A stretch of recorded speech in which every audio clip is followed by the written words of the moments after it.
sell you what you need and send you on your way. You'll do the same for me some other time and day.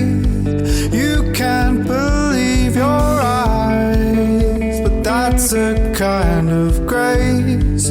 You'll learn to love the lies that keep things in their place.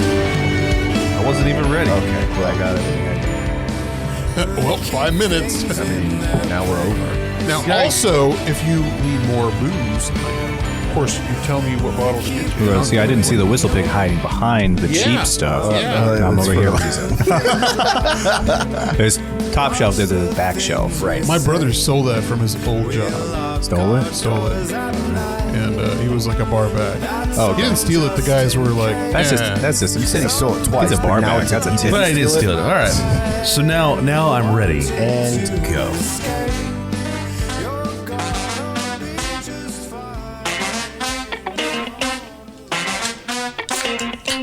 Oh, hello everyone, and welcome to the Funky Panther, coming here from Fort Worth, Texas. Thanks for coming on and enjoying our faces here on episode 102. We're so glad to be here with you tonight. We've got Court Hoang here with us. You want to say hey? Hey, what's up, y'all? So sit back, relax, and enjoy. Let's get into it. I'm Chad. I'm Javier. I'm Tim. And we are The Funky Panther! You went real fast. You did. Yeah. Why'd you rush that? I'm ready. I'm ready. I have that effect on me. I have a lot of energy I bring in. I make people hyper. Yeah, I think that's what it was. So Gas me up, baby. We'll Gas blame me the up. guest for everything tonight. I'm not going to lie. Kids are happy about that. I did get a boost of energy whenever you showed up. And so they kind of, got me up there. It's been a long week. Yeah, It really has. Yeah. It don't feel like Wednesday. No. No, it feels like Monday, part 2. How's your week been, Court? Oh, it has not been good, man. I got 3 kids. Okay. That's the good part. Yes. But Start it off. our house is 100 years old, and we have a leak in the front yard. So, no water. We've had no water for a week and a half. Oh man. So I'm living in my in-laws' guest house right now, and it's 3 kids, my wife and me, and the dog. Okay. And these empty nesters are like, how long until the water's fixed? And I'm like, I wish I fucking knew, man. I wish I knew. Shout out to your in-laws, though. Yeah, I know. Seriously. Oh, yeah. I mean, you gotta love the sport, but also Yeah, like, give them the kids. Give them the kids. what? Hooray! No, I mean that's. Yeah, I think you did that. There we go.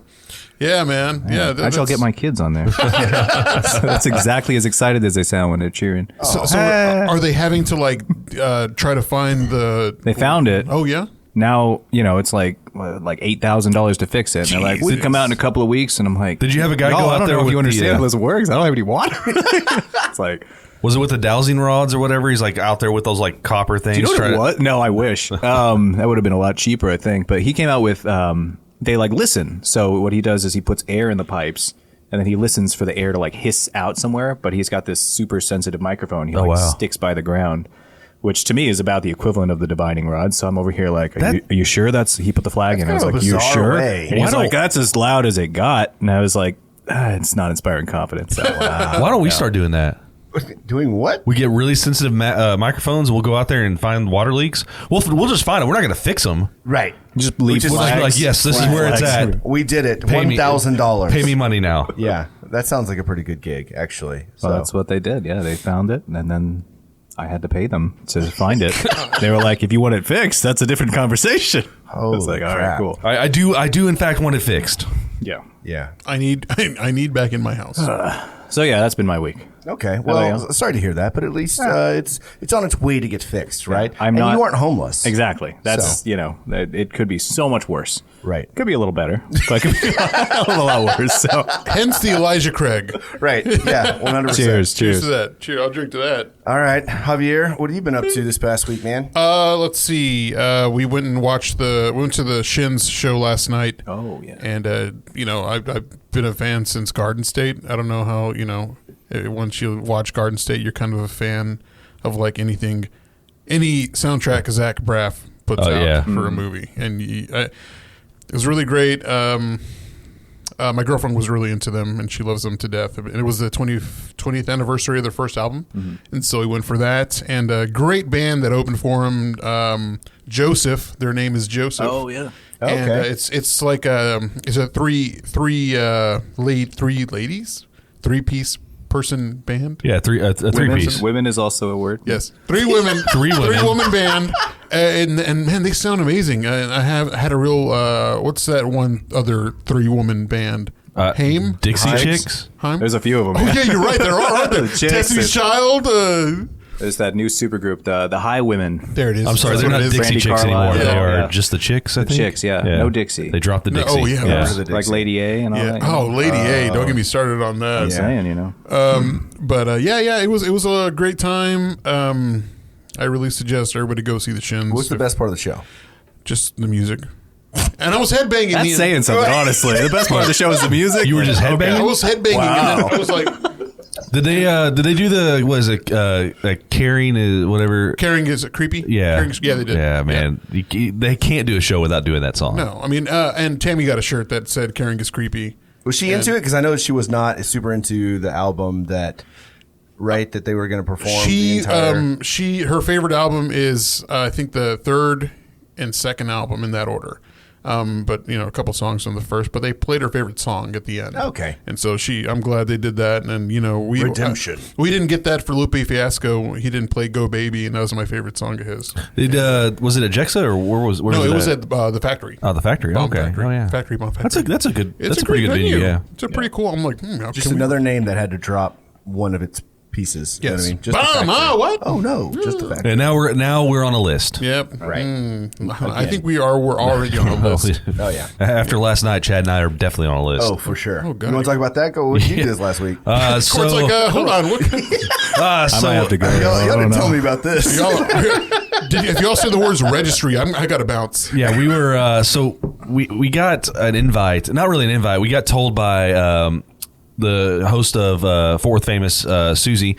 She said, "Hey, the Jerry Jonestown Massacre, which they are like the OG podcast of Fort Worth. They've been doing it for 9 years as of last night. Yeah. And she said, y'all need to go crash that.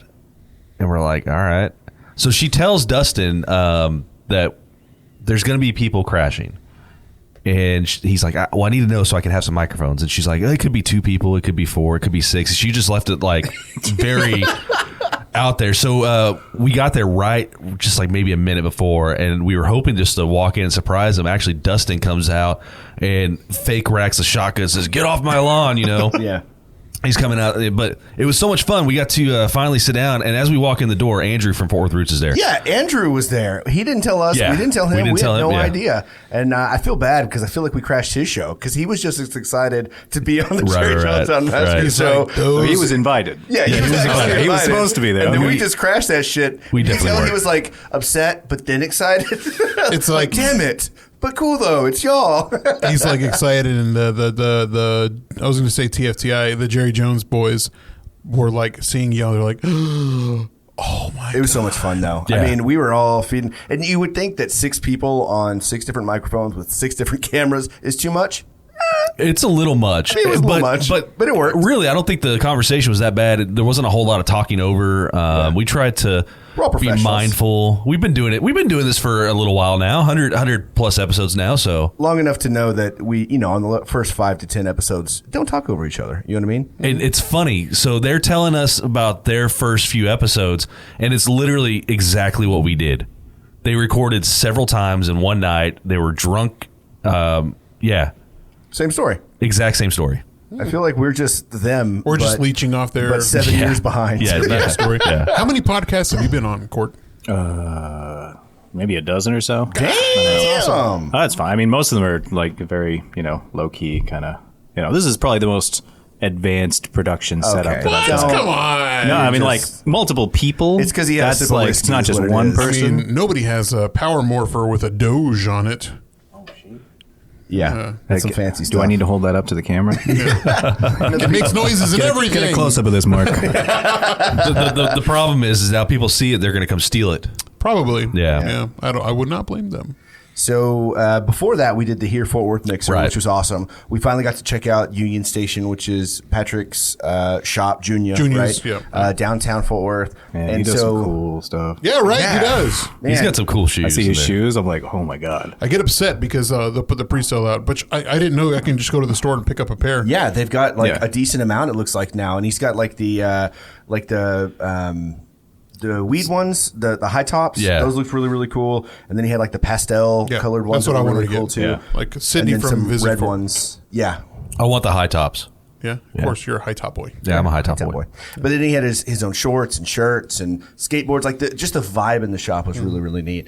And then of course everyone, all the musicians and all the people were there, which is always fun to hang out. Not all. I got 3 kids, man. It's Look, I rare swear, to get me out of the I get it. house. I swear his shoes are made in the same factory as Nike. Probably. They look identical. Yeah. So like, is it a jungle having 3 kids? I mean, I come from a big family. I mean, yeah, it's a jungle for sure. Yeah, well, so my oldest is 5. She's like the responsible. She's like the third parent, basically. yeah. A middle child is the sensitive, 3-year-old. Like anything goes wrong, he's screaming, just half an hour of screaming, and you're like, "What happened?" And he doesn't have words to tell you because he's so upset. Yeah. And then finally, he'll tell you, and you're like, "That's the dumbest shit I ever did. That is the absolute dumbest shit I ever That was me.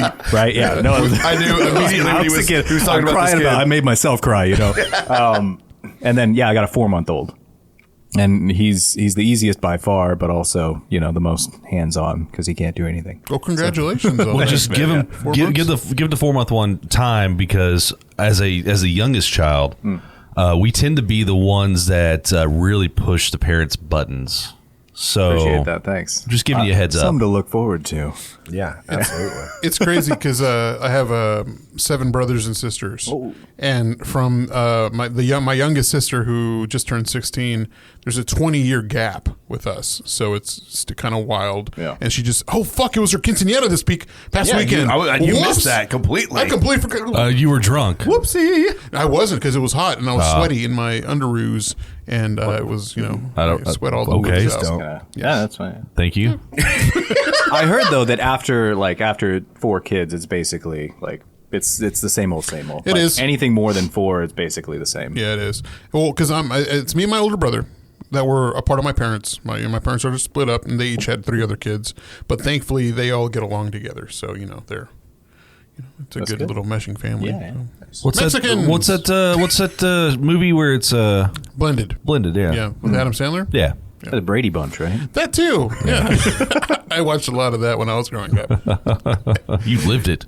So tell me about you and your family. Like this is I don't know. I know we got a lot more to talk We haven't about. gotten but- to group Yeah, updates we haven't yet. even got Yeah. to Put me on the back burner. Yeah, how about we finish up our group updates real quick because we got something coming on. Your face? Yes, 8-9. Okay. Our show, August 9th. For promoting 817 Day. For we're gonna be doing it at Tulips. We're gonna have Grant on. We're gonna have Avery Burke. We've got Eric. I can't think of his last name. Webb from Cutthroat Finches. And then to top it off, we have Bency Jones. He's coming back on. He'll be a 2-timer for us on there.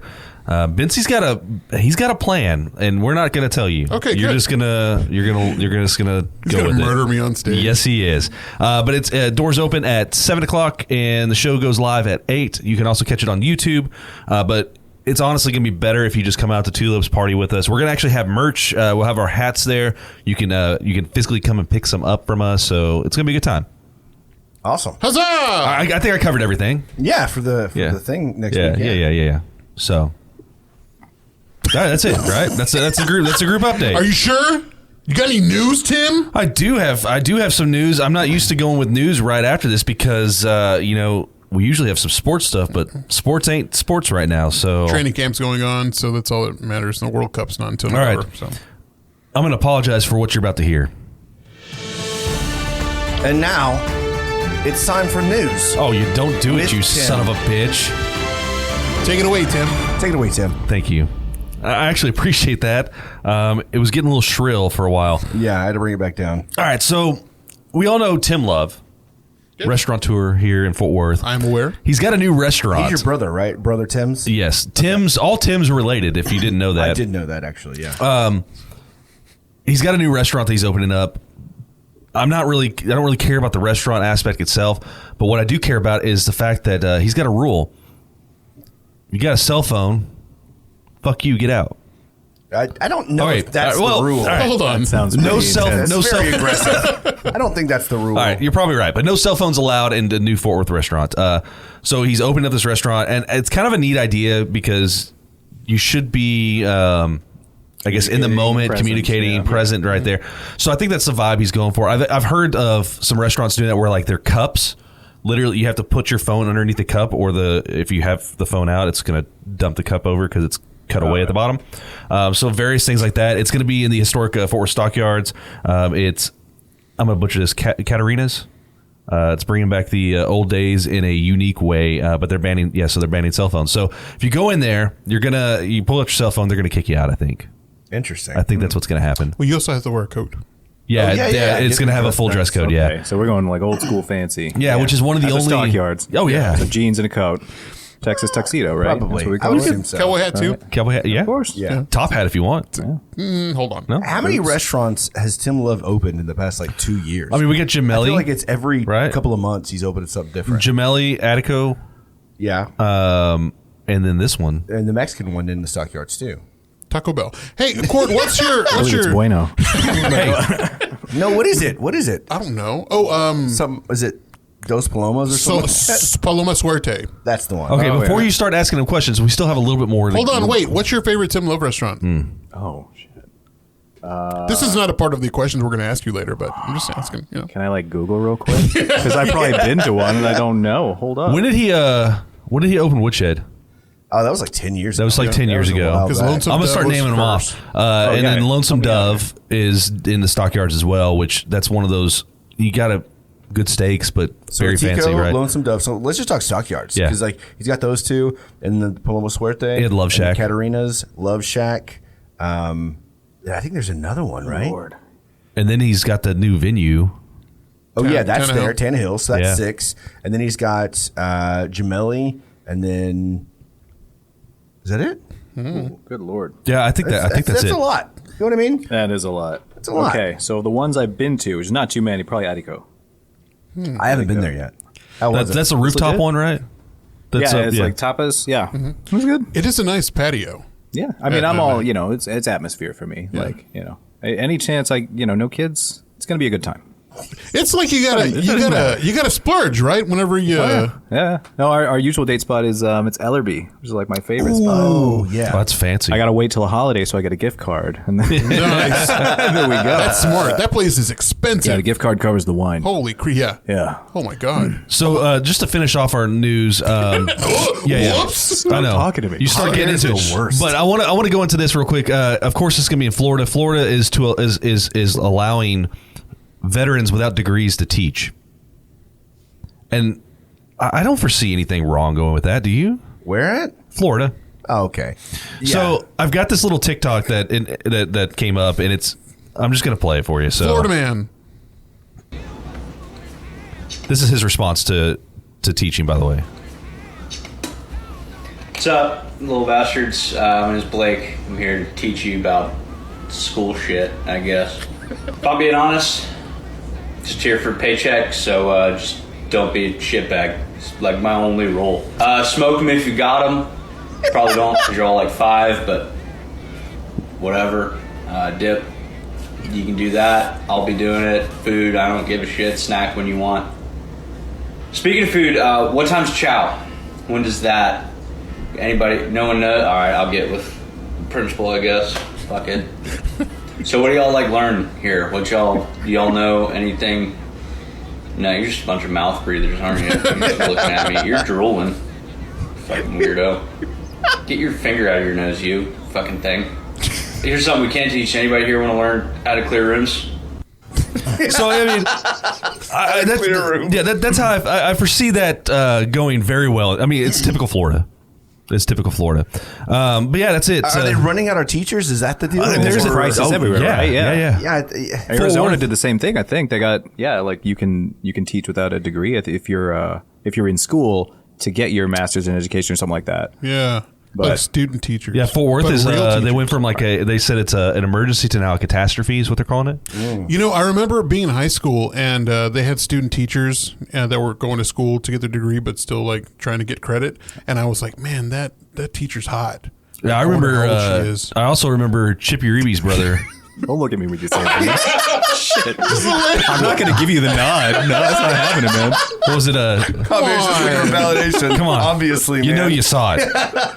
Who? Daniel Uribe? He Yeah. got fired because he let a fight happen and he just walked out of the classroom or something like that. Fuck it, I don't blame him. Fuck these kids. They don't, they don't pay me enough. Yeah, my sister-in-law's a teacher, and God bless her. God bless those kids. And so's my stepmom. I don't think. I mean, teachers obviously aren't paid what they need to be paid, and it's a lot of work and a lot of hours. And Conditions in the school are just terrible, man. Absolutely. Dude, they make them like so. A lot. You have to supply your own stuff, gun? right? Your own stuff to the classroom. yeah, Wow. Yeah. No, I mean, like, you see these teachers, they're posting their Amazon wish lists, Yeah. you know, Yeah. and it's like, it's that time of year where I beg for the things that I should be given by the Exactly. friggin' school system. That's I've wild, seen right? a lot of those. It's like Mexico. You had to pay for your schooling over there. You got what? You have to pay for your it? schooling. Yeah. Oh, well, I have to pay for everybody's school, and I pay taxes here. I don't think they pay a lot of taxes in Mexico. Yeah, well, they don't. I pay They a lot do, of taxes here, but though. You think the cartel's going to pay their taxes? Property probably not. taxes are high enough that they should be fixing my fucking water for me. Bingo. But I called the city. I was like, listen, this happened under the city sidewalk. I'm pretty sure this is your fault. I need you to take care of it. And they were like, we'll send a team out. And they left a note on the door. We were like, not our problem. Motherfuckers. That's basically, they checked a box that says not our problem. we had a guy push air through, and it seems like it's closer to your side than our side. Yeah, they were basically just like, it's on your side of the meter. And I was like, it's under your fucking sidewalk, man. Like, Dang. What a bunch of... Is it over there in Magnolia? no, we're in Arlington Heights. Oh. I know, yeah. They got a lot of We got in cheap, as you can tell. Yeah. Arlington Heights in general. That they've had some issues with like the ground shifting Oh, and the all, flooding. Yeah. And the flooding in the streets and stuff. Yeah. I moved into the street that floods. I had no idea. No one told me. I'm on like the high side of the street, so it doesn't come in the house, but That wasn't in the disclosure. You They know. don't have to disclose it because Oh, the house man. didn't actually flood. Like your house turns into an island multiple times a year. Yeah. Well, cars drive by because they don't give Boats. a shit, You like mean in their boats. trucks. Yeah, they drive by and it's like the wake comes and it like splashes up on your front steps, and you're like, this is kind of entertaining, actually. I don't know. I could I'm okay with this. All right, kids, we brought the ocean. Yeah. No, you see a neighbor with a kayak out there. I'm like, are you here to rescue or are you just having fun? Like, I don't know what's going A on. little bit of both. All right, that was news with Tim. So thank you. Well done, Tim.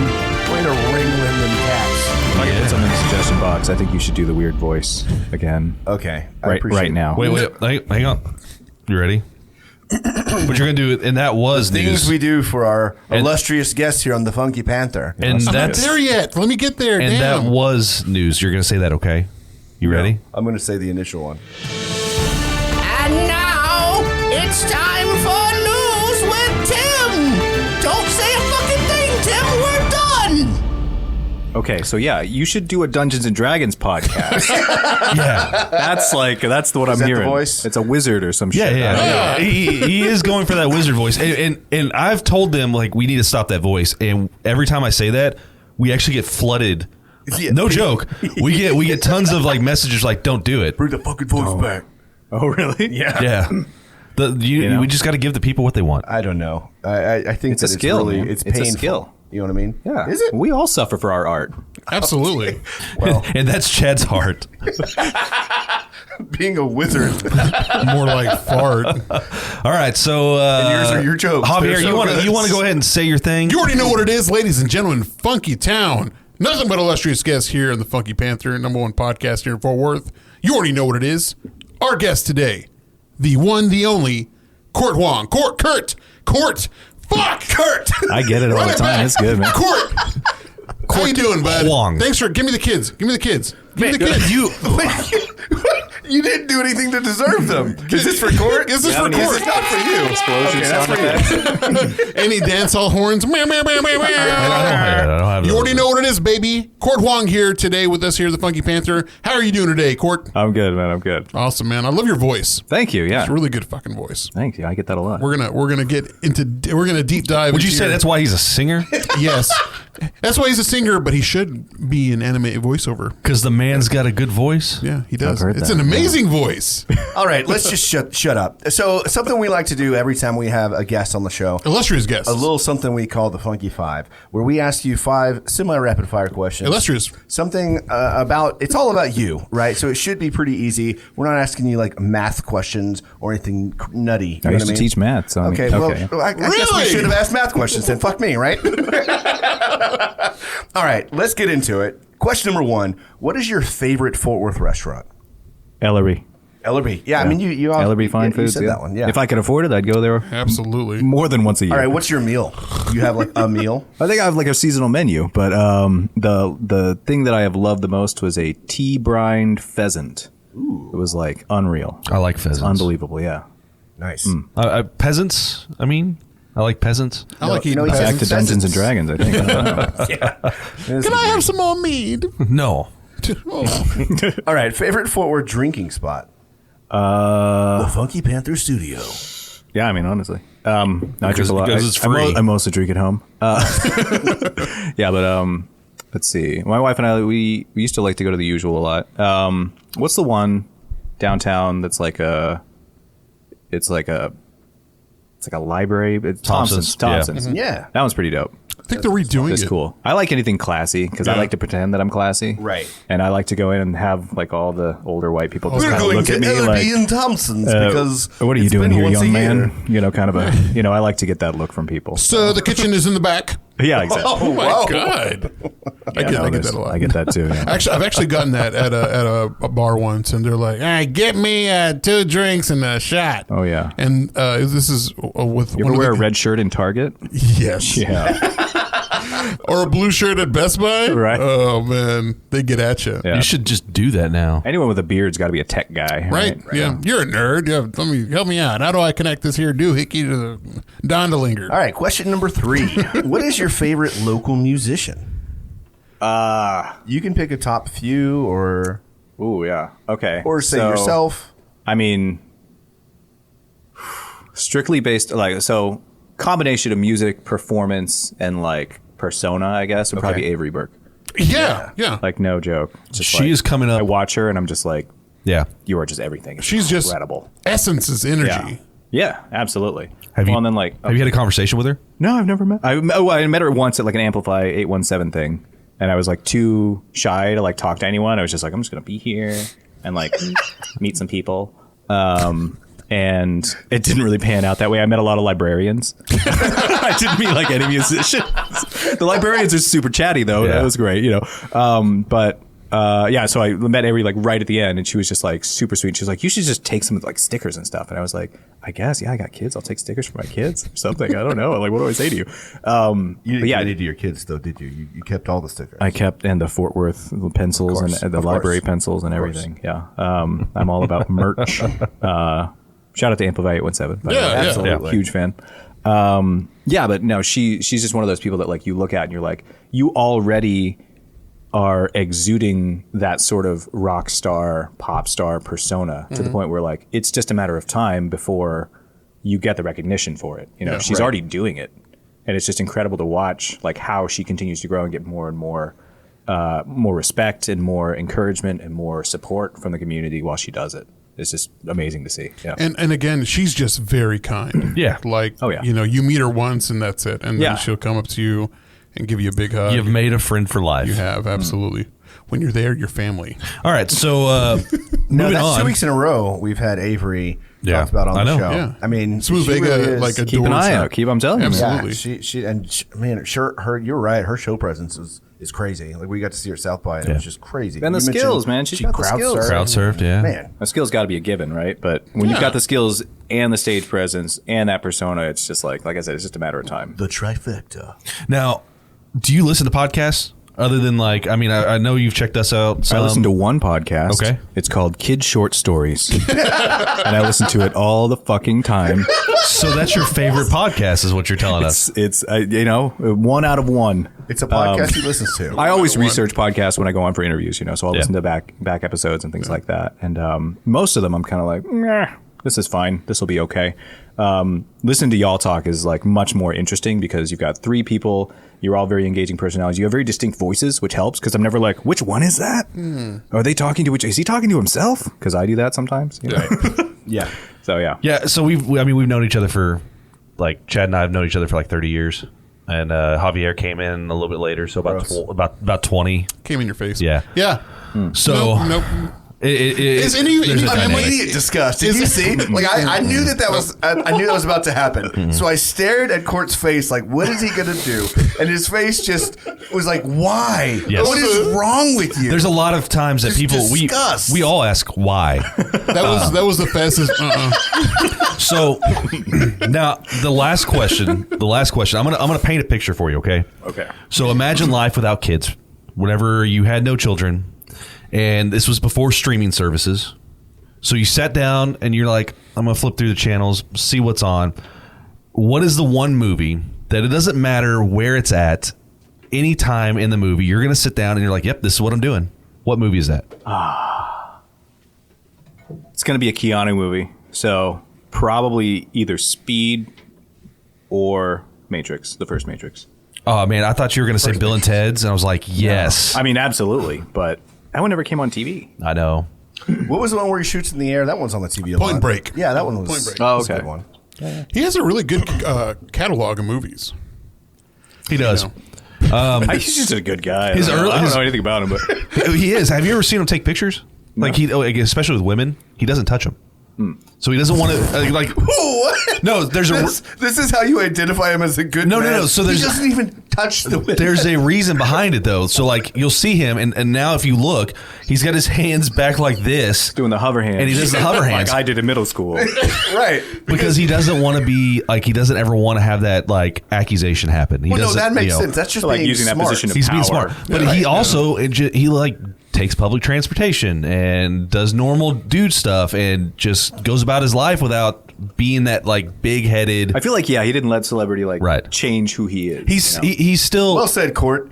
I think that he did a really good job. Of Listen, man, if y'all have an opening, you just what you were trying Shut to up. cross for 5 minutes. He knows about like Do you know he mixers didn't and even- audio. He didn't even touch women. You know what I mean? He's a great guy. he's still He rides public transportation. he's still Bill, right? He was Bill, yeah.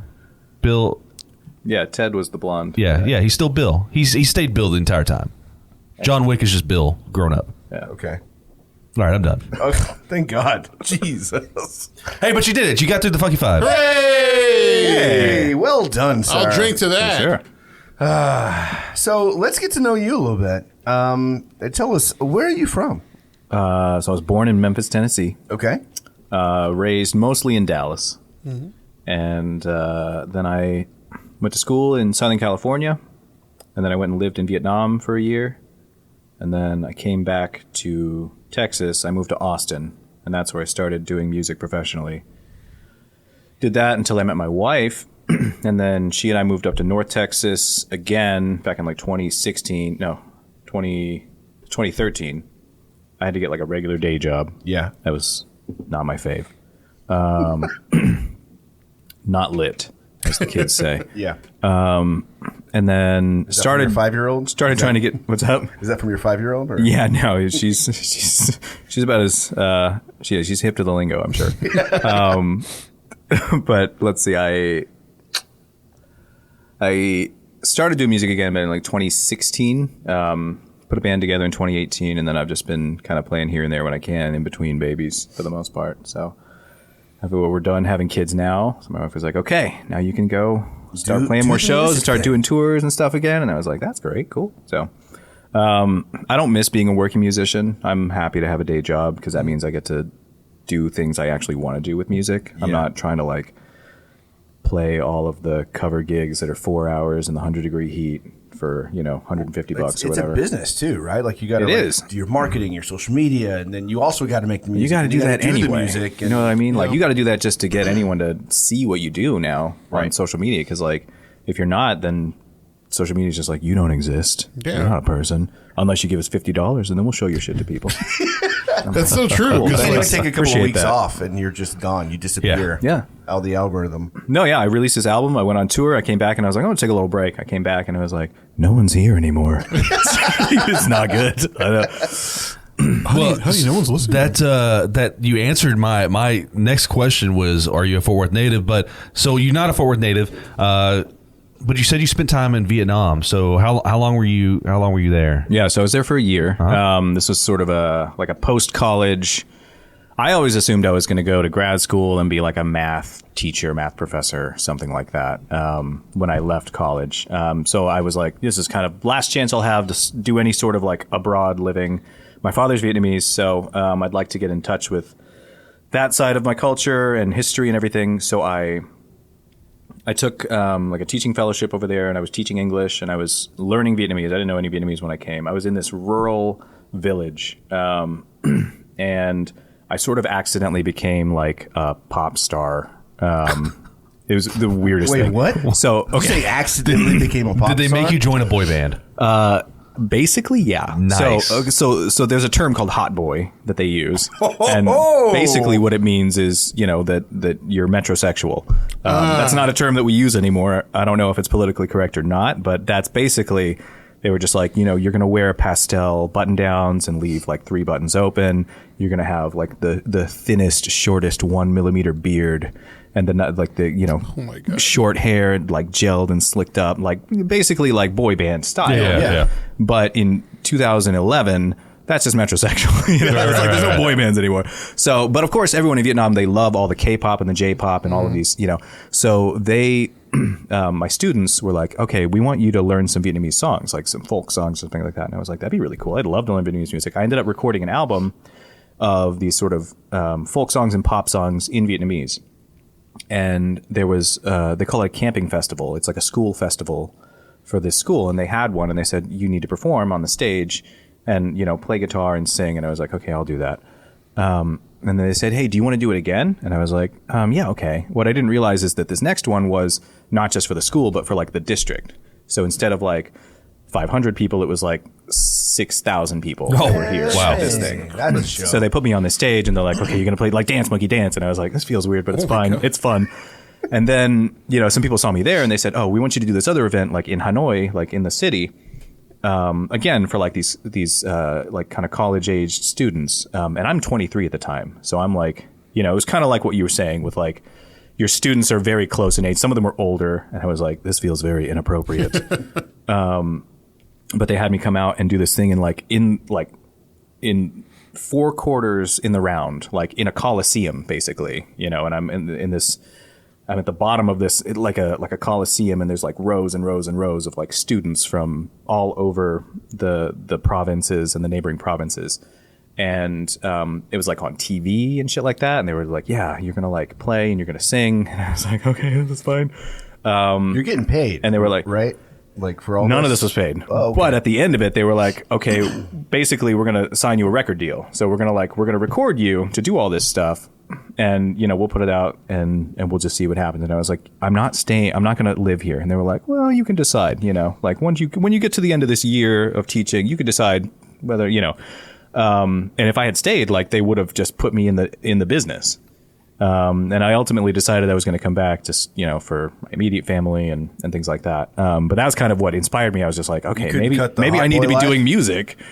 Cut the hot boy life. Honestly, this is going to sound like a total cop out, but it was too easy. It was like, you can live on so little. And like, as a mixed race Vietnamese white person, like I'm considered very attractive to Vietnamese. I was just like, and I'm used to being like, the fat, ugly kid in school that like no one likes because he's nerdy, and I was like, I'm getting way too much attention and I'm not comfortable with it and I don't like any of this. And like, this just feels weird. And I feel like I'm going to get taken advantage of if I continue to let these people kind of flatter me this way. And it's not these people like Vietnamese people. It's just people in general, in the music industry, specifically. So there were a lot of sort of moments where I was like, I could just do it and I could just live for cheap and like have a nice little apartment, a house, and like be famous, maybe be in a movie. So or two, what you're saying is like, they like brought me out to like theater shows and like trying to like woo me and stuff like that. Like, I was like, I don't understand what anyone's saying. They're like, yeah, but look at the costumes, beautiful. And I was like, yeah, absolutely.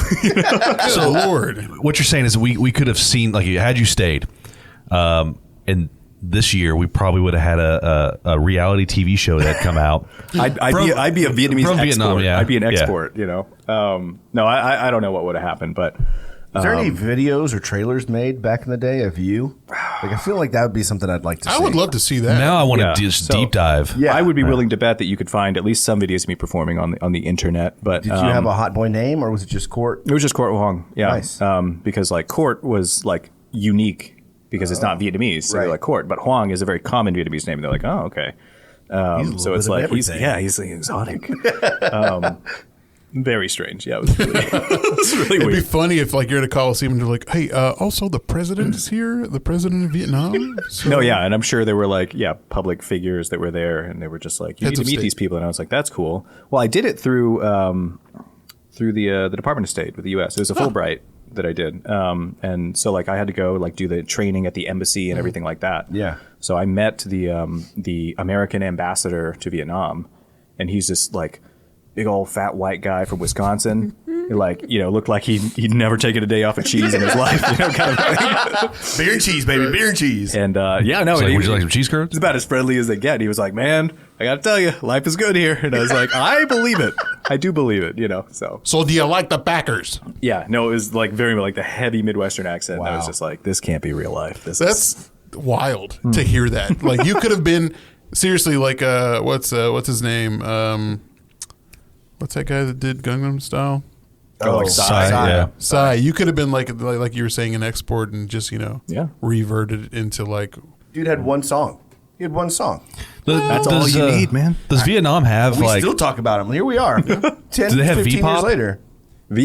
Is that a thing? Kind of. So the thing about Vietnamese, it's a tonal language, Right. Which means that the singing, the melodies are like a little strange to non-tonal language speakers. So when you listen to Vietnamese, it sounds like like it's got a weird tone to Right. it that like most Western audiences aren't into, and like Japanese and Koreans, I mean, like the languages are not tonal in the same way. So the music, it doesn't translate quite as well. Right, And actually, okay. a lot of traditional Vietnamese music was written so that the melody followed the tones. So when it's a rising tone, the melody goes up. So a lot of those older folk songs, they have that, and that was actually helpful for me learning because I was like, oh, I can remember which way the accent goes because the melody goes this way. So. that makes so much sense.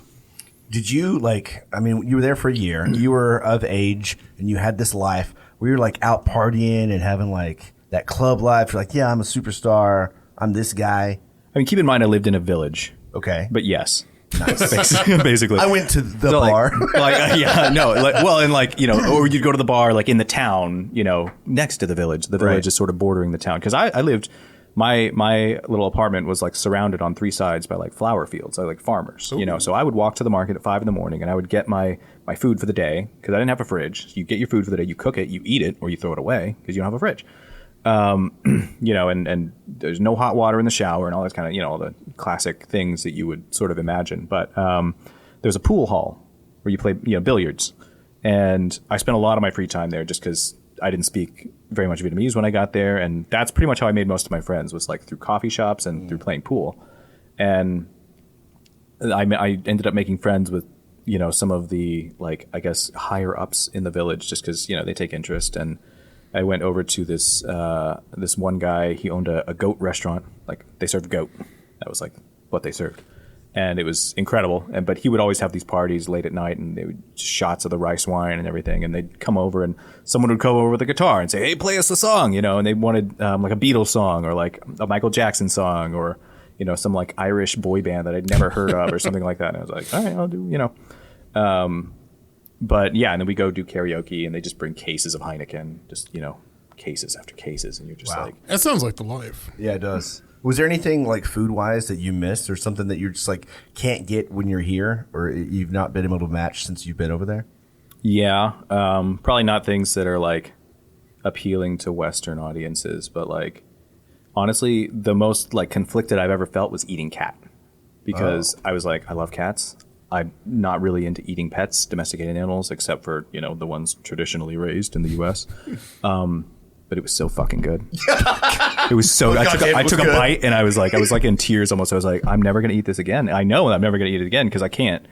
But I was like, I have to try it at least once, and it's so good. I'm waiting on a text from my girlfriend. That's to see. interesting. I'm waiting on a text from my mom. Being like, you did what? There was a. Did you have the goose, or is it the goose or the duck? duck egg? Duck, duck egg, with the little embryo inside. I would love to try. I've been It's wanting to actually try not it. that weird. Cat and things like that. I don't know. We've got a friend. Yeah, and our her friend family Holly. is extremely traditional. And like we went to they had a Cowboys game, and we're all just like eating normal food, our food, and then Western food, He's yeah. over there just like. But put granted, that thing, okay. like above him and just like into his mouth. So her dad, and I almost threw up. Her Like, I dad just likes can't- the very gooey. no. He wants it like well developed. Like Holly even says it's a little bit much for her. Right. Oh, yeah. Third trimester kind Yeah, of. like this thing's like straight up. It is a duck that's still it's a duck. It's ready to be born kind of thing. Right. Versus she likes it to be more underdeveloped, which Right. And basically what that results in is just a richer yolk, right? Because it's like there's a little more protein, a little more, in it. Yeah. For me personally, most of the sort of like weird things aren't really that weird when you actually try them in terms of like the flavor. It's just the idea. It's a mental thing, right? I'll tell you what, it's like if they, for example, like when I was growing up, I'd eat a lot of beef tongue. And as soon as my mom would tell me what it was, I'm like, I don't like want to eat tripe, anymore. yeah. Yeah, Yeah. tripe. Like, and you don't realize, like, if you don't know, then if you're ignorant about it, Right. then It's just lingua, fine. Yeah. if it's cooked right, it's absolutely. good. That's the thing. I think anything, if it's cooked right, it's going to be good, right? But I still haven't tried calf fries. I still haven't done it. We need to go to Riata. Are they open still, or are they closed yet? No, they're still. So we should go to Riata and do that. I would try it. I just never. I don't know. There's something about it. I'm just like, man. I don't know, like the thought, like a cat, things like calf fries, things like that. I don't mind the thought so much. It's like the actual seeing, like this like the gooey sensate, baby yeah. duck. Yeah, I just yeah. couldn't do it. Now, when she explained, like Tim mentioned, like there's like underdeveloped. It's like, okay, maybe I could give that a go. But like her dad, I was like, no, thank They you. put they put like a soy sauce or something. I mean, they put you dip Like a it in dark something, soy right? sauce, Yeah. you dip it, yeah. And we can get as graphic as y'all want to, but I think we're good there. I think we're good. I tried We did. so many things that I was like, I can't believe I'm fucking doing this. Well, you can find horse here in Fort Worth. Can't what? Yep. Yeah, you can find horse meat. Where? I thought it was illegal in You got to ask the right person. But No, Oh God! But no, yeah, you can find anything Yeah. if you look hard enough. I mean, I've been it's- wanting to try horse, to be honest with you. I haven't had it, but I've heard it's good. I've had I had brain. donkey. I've had cow brain. I don't I've like had, that. No? No. I don't like had barbacoa? brains. I've had barbacoa is okay, but I mean, I ate an eye from Yeah. and I found an eye in my barbacoa, and I just like, whatever. I ate it. I'm more of a Deal.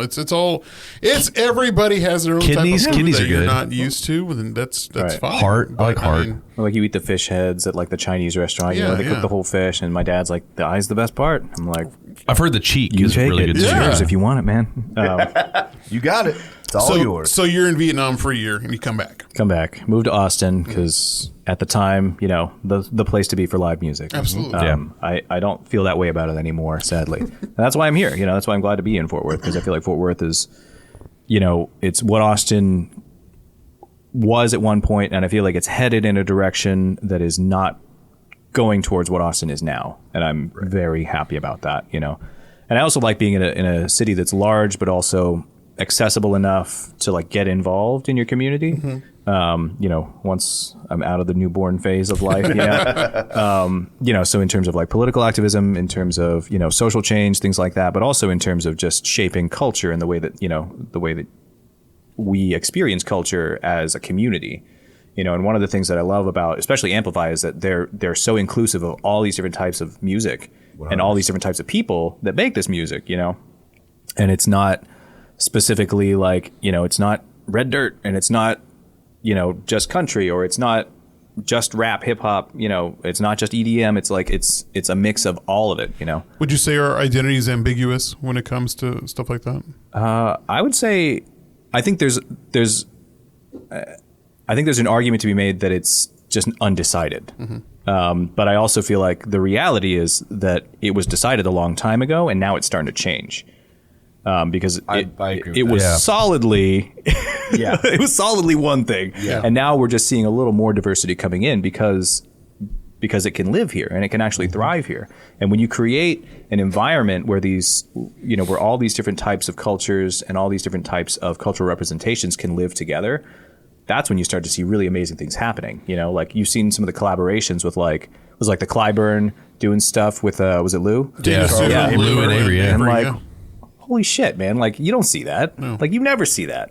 And I just think it's a beautiful thing to be able to witness and to be a part of. At this time. I'm ready for Billy Bob's to get on board. Well, yeah, because Smooth Vega was telling us that he was trying to. I don't know. Did he say it was? I don't remember if it was on air. I don't know either. But y'all talking about Snoop?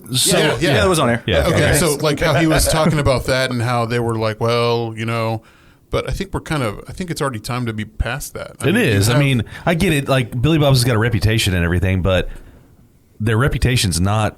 It's not inclusive. It's very much like.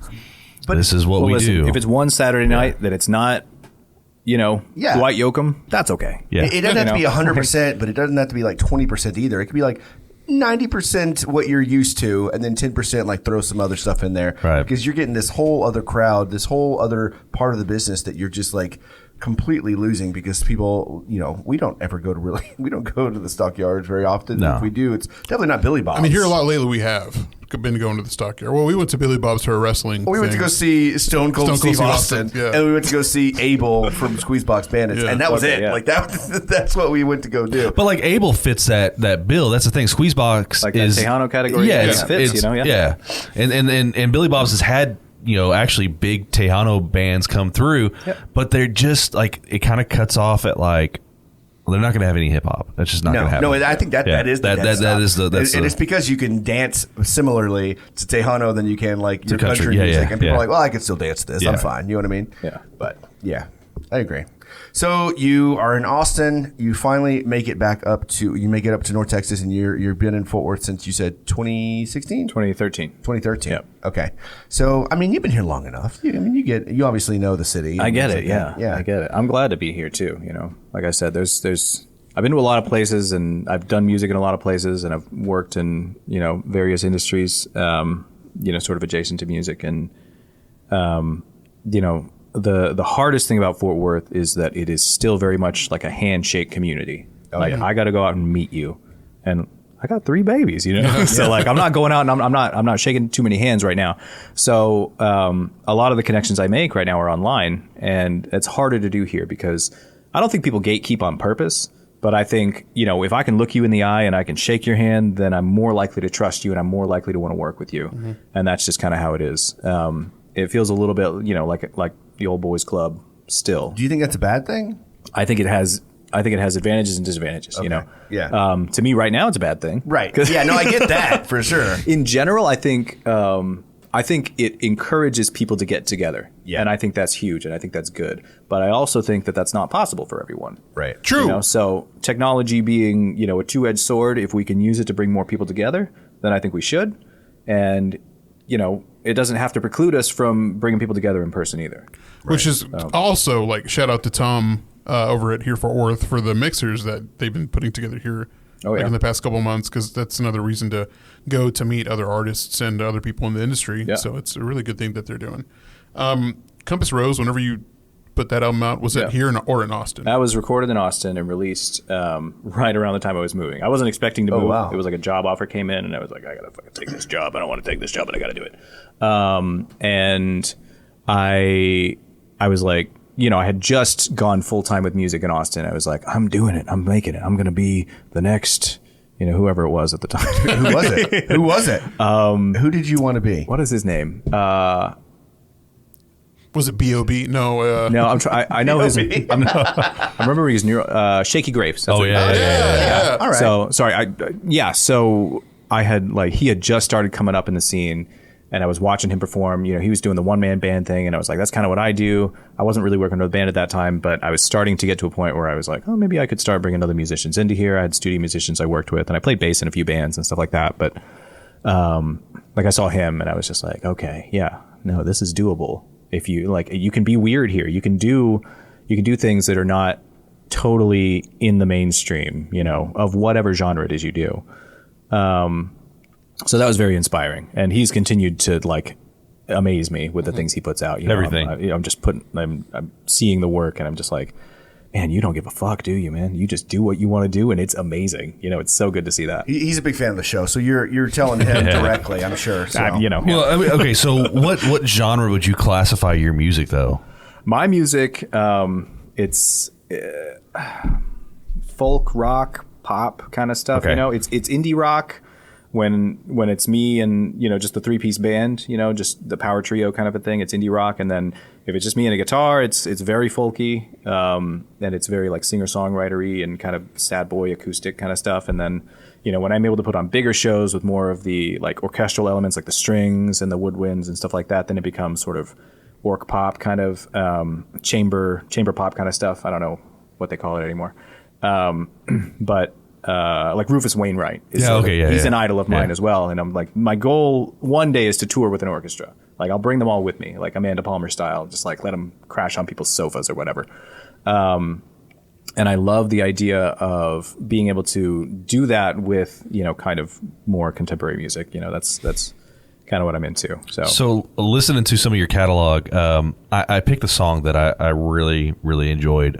Basic Properties of Sight. Yeah, that's a good one. That out of everything that I listened to, so I was kind of like, today I was like binge listening, right? So I wanted to kind of get a feel for, that's off your newest album, right? Yep. Yeah, okay. So I want to get a feel for that new album, and out of everything, that one just stuck.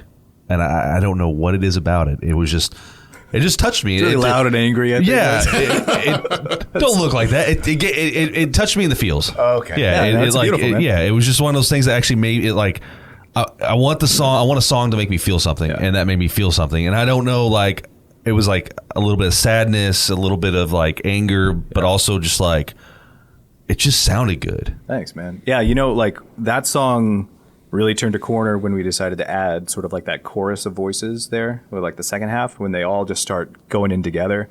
And that's when it starts getting really like big for me. I start getting that same sort of emotional feeling. It's weird. Like you listen to your own music, you're like, after a while you forget that you wrote it. Mm-hmm. So or you even forget that you're singing it. So you're just listening to it and it's just like, man, I really feel this. And I'm like, of course I fucking do. Like, you know, like, but yeah, no, when it gets like when you have all those voices coming together and it starts feeling really big and like you've just got this community around it. And that's why I like, you know, the big things with the strings and everything. Like the last track on that album has a very kind of epic soundtrack kind of feeling. And, you know, I was like, I wanted to do live strings for it because I was like, I need real humans doing this. And so we layered like, I don't know, 20 or 30 strings, like it's huge, you know, and like 3 different drum takes and everything like that. So it's just got this really big, wild, kind of chaotic feeling at the end. That's what Chet said. And like, that's definitely like, those are the moments that hit you when like it starts, you think you know what it is and it's kind of simple. And then all of a sudden it just like blows up and you're just like, oh shit, like there it is. Like it catches you in a certain spot. So before you got here, Javier and Chad both said some stuff about how the albums, what they sounded like to y'all. So Javier, like how you described it was really good. I mean, me and my sister enjoyed it to where we even had to replay back just like a little instrumental interlude. We were listening to Compass Rose, and so because I just wanted to see what. Cool, yeah.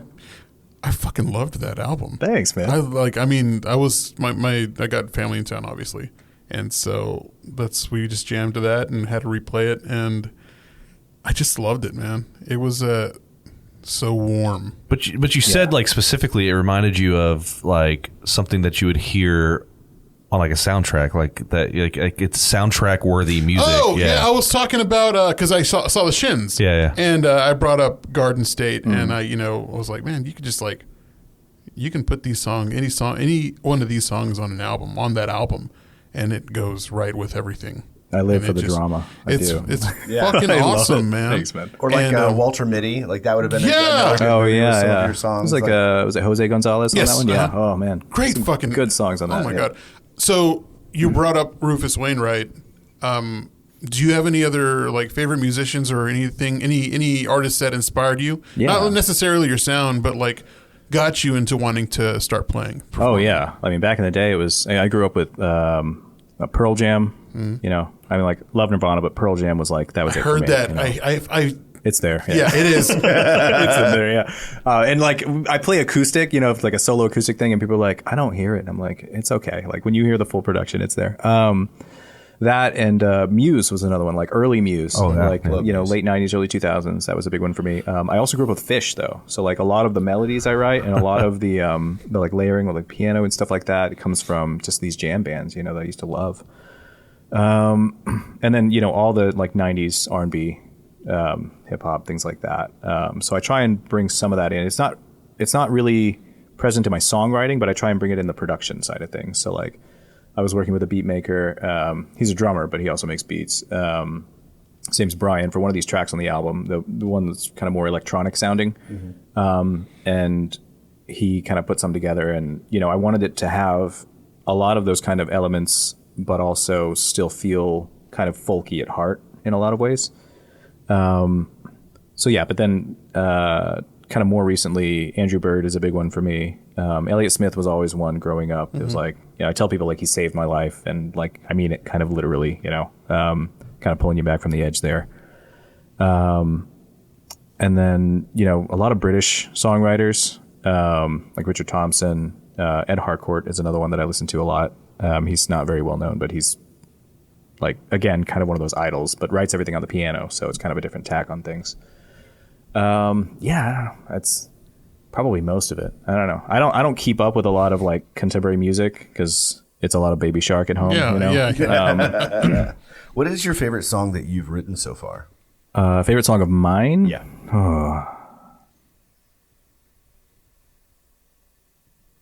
Probably the last song on this most recent album called Lights Are Burning.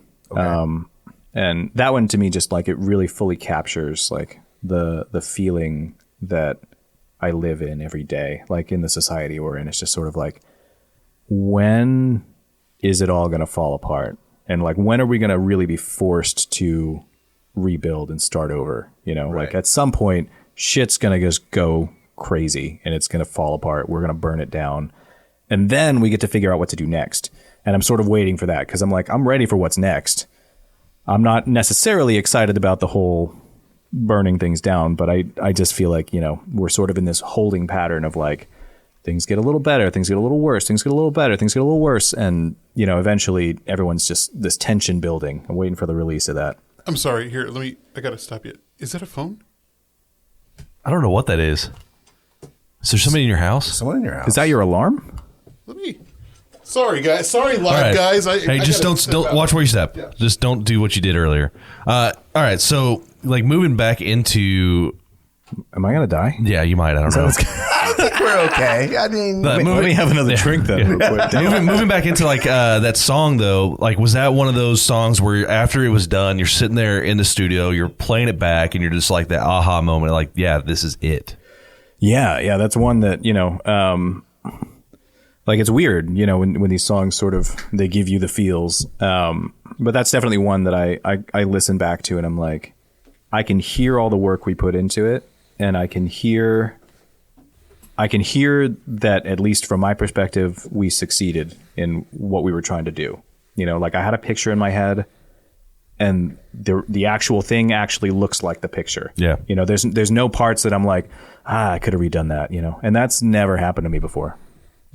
So like anything I make, I'm always just like, yeah, if I had more resources, I would have done that better or differently or whatever. And this one, it was just like, I put the work into it, you know, and I feel like it actually worked. Team effort for sure though. So. Side question. What was the first album do you remember buying? All right, you're gonna laugh. I bought two at the same time. The first two CDs I ever bought with my own money. The soundtrack to Mortal Kombat Annihilation, not the first one. That was the second sequel. one. Was a good one, I think. There's a lot of techno remixes, was. and I was honestly, it was a bop. The other one was the Sister Act soundtrack. Okay. So, and that, I don't know if that says something about me musically or anything like that in terms of like, but like those songs slap. That was one of my favorite movies growing up. Honestly, Sister Act? huge fan. Yeah, I love Sister Act, and Whoopi. so good. Yeah, and just the music. Just, again, it's the drama. I love the voices just like just like going to work. You And know now what I I'm mean? playing- I don't like voices where it sounds like the singer's not working hard. I'm playing the I need you to My work for- Girl song, My God, whatever, in the Yeah. so that's playing in my head now. Thanks. You're it's just welcome. it's gonna live there for like the next week. That Your one's first free. 2 CDs were soundtracks. Yeah. Wow. I guess explain something. Yeah, and Yeah, then I it was think Picture so. of Nectar by Fish and Okay. 10 from Pearl Jam. So like, I don't fucking know. Fish and I didn't have you pegged as a was it they call them fish heads? Yeah, I didn't have Absolutely. you pegged for that. No, huge fan. That's what got me started playing guitar. I was like, I got to learn how to play Stash. That was the song. So if you like, okay, can you like Fish and like the Grateful Dead, or are they like you can't like one or that you can't like both? I mean, I think you can like both, but you're always going to prefer one. And Yeah. it's definitely Fish. Grateful Dead, like, I enjoy it, but it's the kind of thing like you just want to chill out. That's fine. But I feel like there's no energy behind it. I feel like, again, like I need you to work a little bit. Sounds like a Star Wars, Star Trek. I'm listening to like Trey Anastasio, and he's putting the work in. definitely I'm is. like, okay, that's the work I'm looking for. You know? That's what I'm here for. I need you to show off a little bit. Jesus. Now, was it like was it your like parents or someone like who got you into Fish though? Like that's kind of a CD warehouse. yeah. It was a bin. I didn't know what the fuck I was Okay. doing. I was like 7 or 8. I just I was like a giant picture of an orange that looks like a dude's face on it. I'm like, That looks cool. that's the one for me. I like the colors. But that's kind of how I did. That's cool. 'Cause my parents, it was Beatles and it was the Eagles. It was all that classic rock. And my dad was Cat Stevens and okay. Yusuf and James Taylor and all these things. And I was like, this is all fine. It's very easy to listen to, but it doesn't excite me. It doesn't move me. So I was always looking for something that kind of just gave you that spark. Put the fire in your feet. So under your before feet. you got the album 10, had you been listening to Pearl Jam just catching on the radio or like yeah, okay. you hear a little bit. Okay. So Fish was just random off the cuff. Fish I was- like the orange. Like, yeah, basically. Nice. It's like this dude with a mustache and looks like an orange peel. Like, It's a happy can't go- accident. Cannot go wrong. Nice. Well done. I love hearing that. I do love that. I Happy love accident. I Happy just accident. love- That's how I yeah. found Medulla by Bjork. And that, again, huge inspiration. Like, good Lord. I used to go to Half Price Books and just like once I got a record player, I was like, you know what? I'm just gonna find anything and everything. Like, there's $2 records over here. You know what I mean? I started just like grabbing them. I was like, that album art's pretty cool. And then I found some really awesome albums by some musicians I've never heard of. Yeah. And really enjoyable stuff. So I'm here for that. You got to be People careful don't with do that anymore. You got to be careful with jazz. It's pronounced Yaz. Yeah, you got to be careful with Yaz because you could get like who was it that was describing it as pots and pans?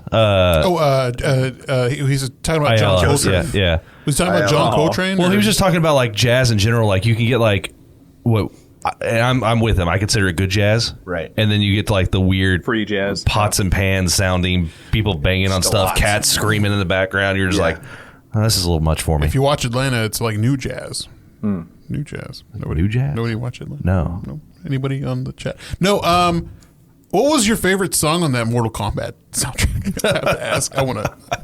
I mean, it was the main theme remix. Yeah. I think it was the last track on there. So you kind of had to sit through the whole thing. Because, like, honestly, a lot of it doesn't make any sense if you're not watching the movie. Absolutely. You're just kind of like, yeah, like, this is where, Jax is really going at it with, whoever. And then I'm like, I don't fucking know. Like, but Everyone went for I that. wasn't old enough to watch the movie. But you That's buy the this- weirdest thing. Really? I had the game on like Sega. I was like 7, dude. Yeah, so I was. Yeah, like I had it on like Sega Genesis, and we'd play it, but like I'd never seen the movies. you buy that album though, and like after you see the movies, it's like you put it on. Like now we're gonna reenact the movie. That's what I did as a kid. Oh, yeah? yeah. I did that too. I do that now, where I play a Yeah. soundtrack, and I'm like, "What's happening in this part of it?" I have that soundtrack on my phone. I believe you. I do, 100%. I'm a fucking nerd, man. I Yeah. have like a fucking Howl's Moving Castle, and I have like Cowboy Bebop and soundtrack and all that crap, and Bebop is good though. it's really good. So good music. before we got on air, you mentioned something about like maybe voicing over anime. So are you an anime fan?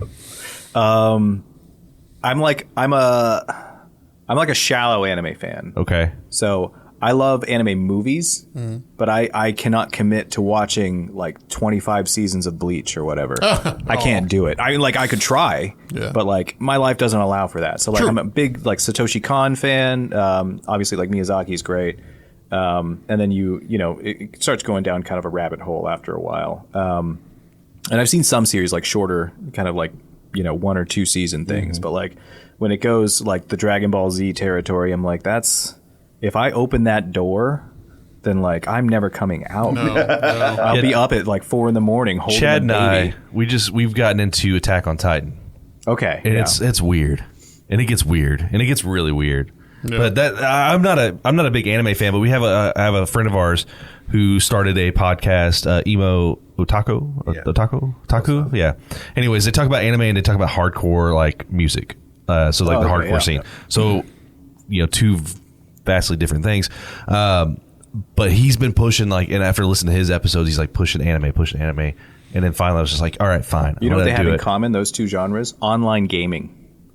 Really? Yeah. Like World of Warcraft, kind of like, back in the day. Like, you'd have something on, and it was either dubbed anime or it was like the heaviest, like, black metal you can imagine. I I had can a see buddy in that. college who was like, it's my friend's roommate. He had to drop out because he played too much. I think it was either World of Warcraft or League of Legends or one of those. And he would fall asleep listening to death metal. Oh, wow. That's how he fell asleep. He'd put headphones on, so very considerate, and he would fall asleep to that. And I was like, I don't know how the fuck Yeah, I think you that's do what that. that's what Lance does. Probably. he Yeah, I just- don't know. yeah. I've never been an anime fan, like at all. There's never really been an anime I've gotten into.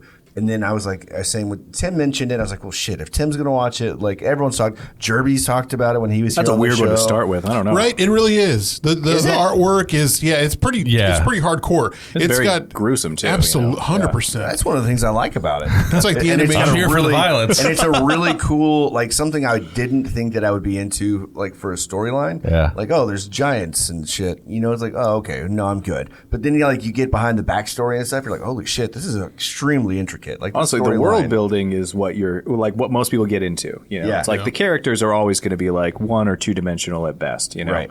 And then the world building is what you're here for. It's like most of it's not plot based. Like you don't really care what happens. You're just here for like It reminds me of Game of discovering the Thrones. secret of the world. Ah, yeah, Like, you gotta- 100%. That's exactly. You got to how- know all the map, and you got to know the different families and where they are, and different times and things like that.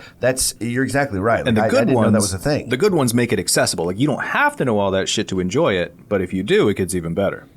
Yeah. But the bad ones are just like, we're just going to throw you in. You don't know what the fuck's going on, and we don't care. I mean, you brought up like 25 seasons of something, and I think One Piece is on like 23 years Right? going on their anime, and at this point, you're like, I got a lot of friends that love it. I'm like, I'm sure it's great. Yeah. I am sure it's great. I'm also sure I'm never going to watch it. I'm too busy I for can't this. start it, No. And I'm going to hate it if I get like 3 seasons in and I'm like, I got to stop. Like, even though it's good, like I have a life to live, And then I'm always going to be wondering. I'll be like 10 years later, I'll be like, what the fuck was going to happen with Luffy or whoever, yeah. Never gonna know. Never know. Man, so, Goku okay. make it out? Yeah, is he still alive? Goku still? Yeah, no. He's got to be a great grandpa by He's, now. that man's got to be 60 years Great-grandpappy old, and he's Goku. not aged. Yeah. So back to music. So you're here in Fort Worth. What's one spot you'd love to play music at? Here Does in that have the to be city? Fort Worth? Well, to both Fort Worth and like around the world. What's your favorite venue? World. Okay. Hollywood Bowl for sure. Be amazing. But honestly, like, the reason I like larger stages is because I want to be able to bring more pieces on stage, So like the little, the smaller stages just don't allow for that, and the smaller spaces don't really allow for that because there's just too much sound I want to put out. So it's not really about the ego in terms of like, I want to perform for 10,000 people. It's more just like, I want a big space with dedicated sound that I can really show you what I have in my head instead of just having to do the rock trio thing all the time. I still love doing that, and that's what I take on tour, and like that's a lot of fun. And I think that's what most people get into when they see the shows. But I'm just like, man, I could show you another world if you would let me bring 12 string players on the stage with me. But in terms of local venues, Tulips is definitely one that like every time I go, I'm just like, I should do this. I should do this more. I should play here. I've never played there. The new Lolas, I've heard good things. I haven't been. I think they're still kind of working out some kinks, but I have no doubt. I know the guy running sound there, and I have no doubt it's going to be epic when it's all set. Thinking bigger, right? Like you're talking about, like you want to make sure that the sound is where it should be for the type of, orchestra and everything that you want to put behind you. Would you prefer Dickies or Bass Hall? Bass Hall. Yeah? Yeah, no doubt. Okay, I Yeah. figured as much. That's So I saw Lyle Lovett and his band play, and like that's the closest I've seen anywhere in Fort Worth to what I want to do. Because it was, he had his 12, 13 piece band up there, and it's country, but it's big band, it's jazz, it's got the jazz and the blues and everything behind there. This episode's sponsored by White Claw. And that was honestly, it was eye opening to say, like, it doesn't have to be the classical world here, Right. They do all kinds of stuff. They do musicals and all that kind of stuff. And I grew up with the show tunes, and I grew up with all that kind of stuff. So that would be a space that I would it would be a dream come true. Yeah. Honestly, I did they gave out grants. It was like Sounds of Resilience during the pandemic, and I applied for a grant. And I got one of the smaller grants, but like the 5 like top finalists got to like write a song together, and they got to perform it on the stage. And I was like, oh, that would have been a dream. Like, oh, that's this could be me if I had $20,000. I just rent it out. Just do it. So I'm getting like the Polyphonic Spree vibes from you. Not quite so chaotic, but yeah. Okay, but like in terms of like the right, grandeur, yeah. Right, yeah. I'm I have big dreams. What can I say? I just see these like Hippies. cultish people behind you with their stringed instruments, and I mean they are a bit Imagine chaotic, them but more yeah. in tuxedos though. Oh, okay. Like it's because that's the thing is that Yeah. like all the arrangements, they're coming from a pretty classical background, Right. And I use primarily traditional like classical players. Like I pull them from orchestras, I pull them from symphonies. That's what I want, because I want people that I can hand the music and say, we have a rehearsal on Thursday. They nail it on Thursday, and then they nail it again on Friday, Saturday, whatever. So consistency and professionalism. Yeah, absolutely. Yeah, gotcha. Is that so much to ask? Okay, well, in the world of music and bands, Right, yeah, and I don't have to pay them. That's yes, yeah. for free. Can we do it? that can be a bit reaching there. Yeah, no, it's a big ask, and that's I've been doing this for what year is it? 12 years now, and no, only 11. I'm still young. Of course, you're a young buck. Yeah, 12, you're screwed. 11 years. But the first 5 or 6 of that was solo, and then I've done like 3 or 4 years now with a band, and the more I do it, the more I'm just like, man, I could just add more people. I could just do more things. Like the music is there, it's arranged, it's ready to go. I just need people to play it. So yeah. Like a visionary. yeah, Like Kanye. I mean, could be. I mean, like you gotta. The way I see it, he opened for Usher. His next show here was at Reunion Arena at a BMX tour thing, Yeah. and then after that was his first headlining where he brought out an orchestra. And There you go. So then, I think was it back in the day? It was the Coolio that used to do that too, Oh, Yeah. I think or you're right. LL Cool J. No, it was Coolio. Yeah, That's Coolio. And he would have, he would have like an orchestra playing with him, and that was before I think any of that kind of stuff was possible with pop music, especially hip hop. Why is it you always tie everything back to Kanye? he's just 'Cause you're never gonna when fail? it comes to Is that- because I'm never gonna Yeah. fail. Yeah, I think it's just like he's It's always such topical. he's right, but he's like such a genius with like music, and I know like his off the wall stuff is one thing, but like when it comes to him and how he uses instrumentals and his voice and his mouth in general to like make beats and so that's what I kind of feel. I mean, there's a reason he's as big as he is. It's not by accident. No. So let's go back to the new album that just dropped, last month? Is it July? June June. So 2 months. June 17th. Yeah. Okay, so Get Right dropped. It's been on for 2 months now. What can you tell us about that album? Why would people want to listen to that? It's good. It's really good. Now, And that's the end of the episode, folks. Thanks for joining thanks us. for your time. I would say the biggest reason to listen to it is because, the reason I want anyone to listen to music in general is so that they connect to it on some level. If you Right. connect to it up here in your head, that's great. If you connect to it down here in your heart, I think that's even better. Down here in your stomach, that's where I really want to get you. Okay. I want to hit you in a place that like is so low that you didn't even know it was there.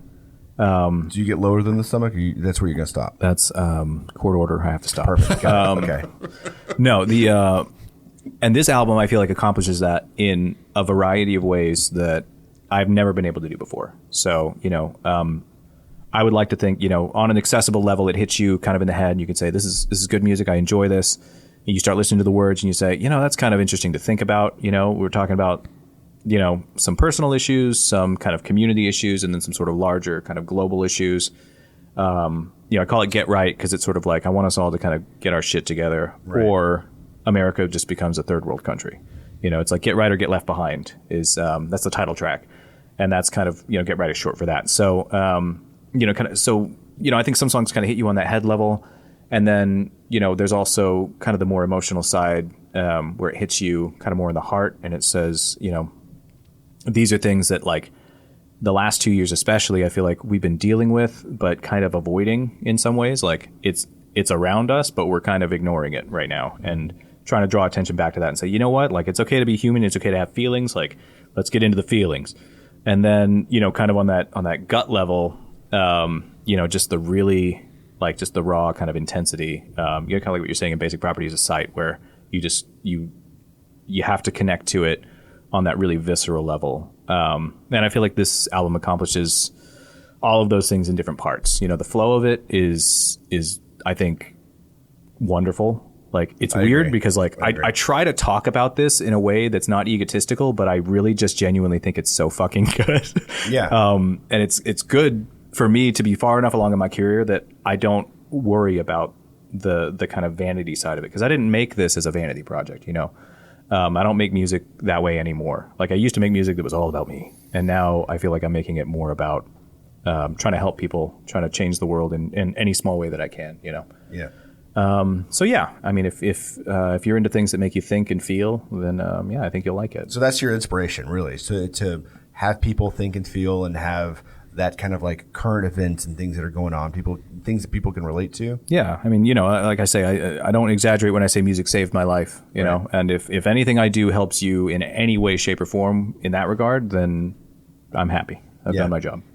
So I was listening to it again in the car, and so I don't know if it was like just like at the end of a song, beginning of a song, or was it like an interlude? But you've got a couple of just music, right? Yeah, there's some instrumental tracks there, like flutes and stuff, and things like there's three beautiful. of them. Yeah. Thank you. Yeah, and those again, they're sort of like part of the flow. I wrote those specifically to kind of go in those spots to say, all right, we're gonna take a breath. Right. We're gonna take a little breath. We'll be back in 5, kind of a thing, and then we're gonna start feeling and dealing with shit again. So take a breath and enjoy just the soundscape. I like that. One of those is about my daughter, and one of them is about kind of the idea of death, but it's not it's not too on the nose. And then another one is sort of it's about literally just like throwing all your shit away and going to live in the woods.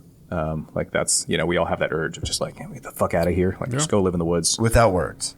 Yeah, none of those have words. Yeah. But they do have weird like mime movement pieces that go with them. Oh, really? Yeah. So I performed those at the album release. I studied corporeal mime as like part of my theater minor when I was in college, and it's kind of like pantomime, but it's a little different, a little more modern dancey. So I choreographed these 3 pieces that go with each of those songs.